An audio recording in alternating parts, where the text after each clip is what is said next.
Okay friends, now let's create a class, and it's pretty simple. You need to use a keyword name class and the name of the class, let's say animal, and here you can just use a pass.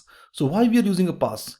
We are using a pass to pass all the arguments, to pass all the attributes, variables, definitions, modules. Okay, and don't forget to use the indentations. When I press the enter, see cursor is here at the right place.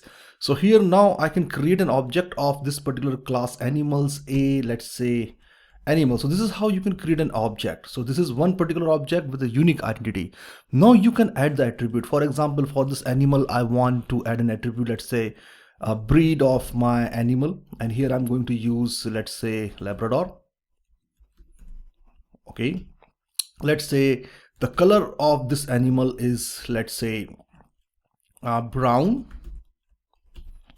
Let's say the name of this particular animal, this dog, is, let's say, Dodo. So I have added here the three attributes. So this is how you can add the attributes by using the dot operators. So you don't confuse with this breed, color, and name.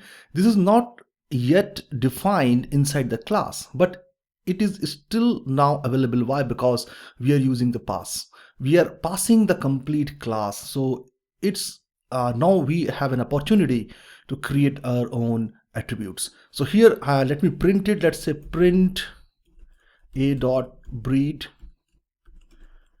print a dot color, print, let's say, a dot name.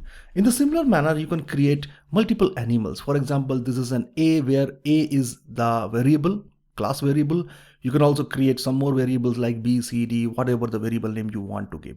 Now let me run it. So here you can see, I'm running this module, and okay, we need to save it. So I'm going to save it, and let me save it somewhere. Let's say I'm going to use, okay, here the PyCodes. Let's say I will give it a name, animals, and here when I run it, you can see you will have the output. So this is how you can create a class without passing any kind of without using any kind of methods or any kind of variables. We will talk about it more soon. Thanks for watching this tutorial. Let me continue with the next lesson.